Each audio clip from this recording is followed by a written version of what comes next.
جو انسان تھوڑے سے مزے کے لیے یہ کر لیتا ہے وہ کر لیتا ہے تو کہتے ہیں تھوڑی سی مزے کے لیے گناہ نہ کرے. کہ why all Muslim will go to heaven and non-Muslim will go to hell.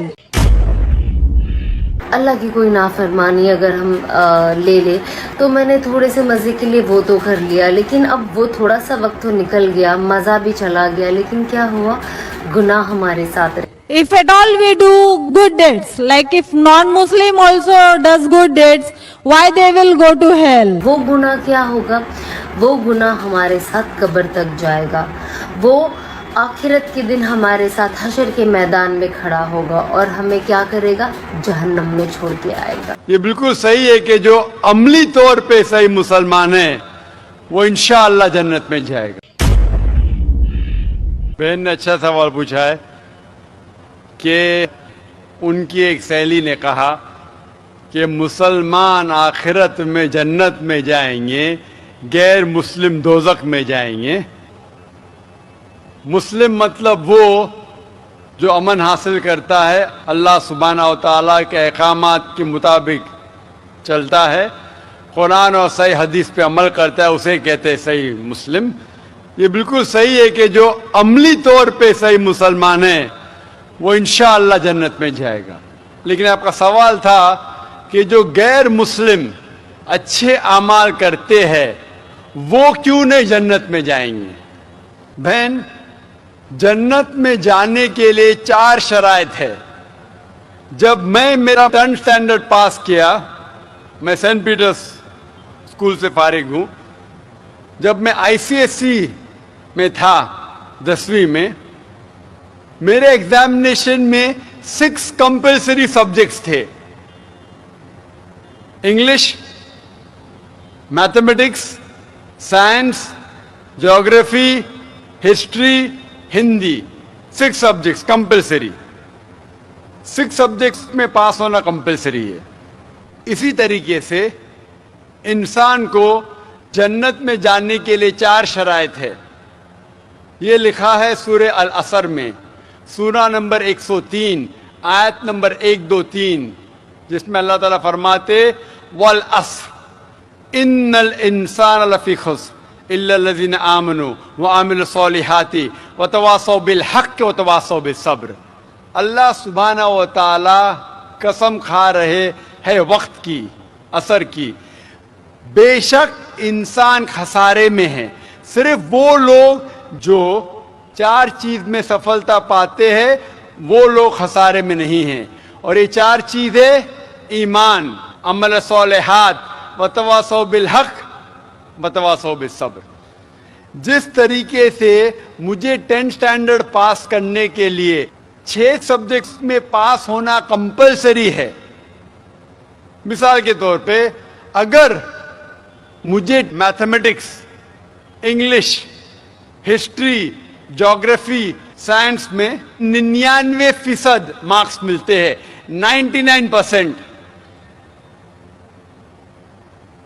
اور ہندی میں صرف مجھے 10% ملتے ہیں, اینڈ پاسنگ مارکس از 40%. پاس ہونے کے لیے 40 مارکس کی ضرورت ہے. اگر ایک سبجیکٹ میں, ہندی میں مجھے 10% مارکس ملتے ہیں اور باقی 5 سبجیکٹ میں 99% مارکس ملتے ہیں, کیا میں 10th اسٹینڈرڈ پاس کروں گا کہ نہیں؟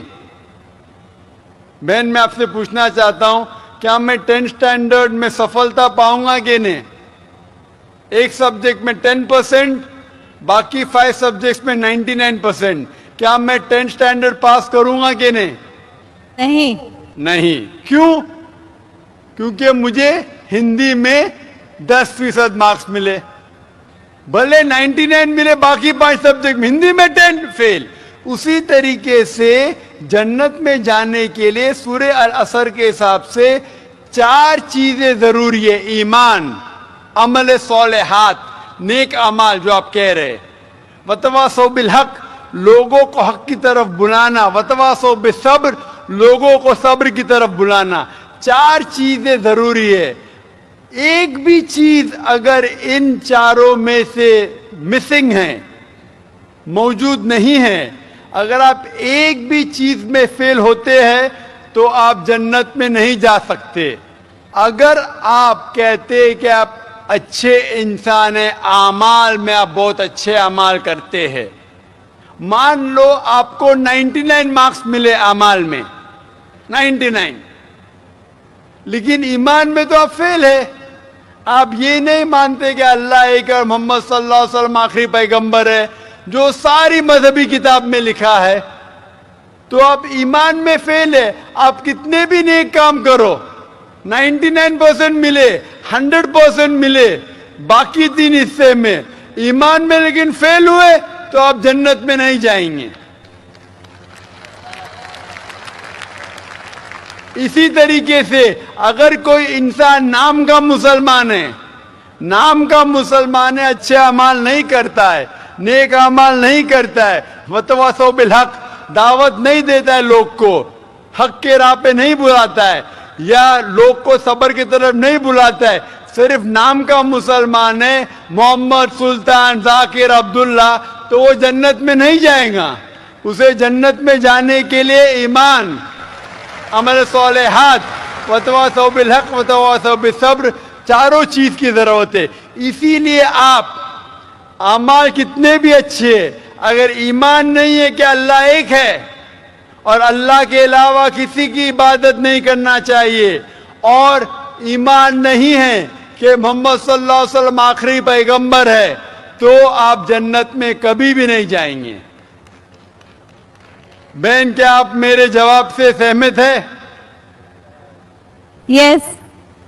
Thank you for clarifying the point. Most welcome.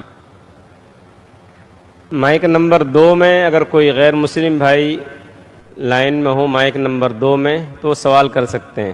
نمستے سر, میرا نام وکی سونوڈ ہے. I am a student of computer engineering.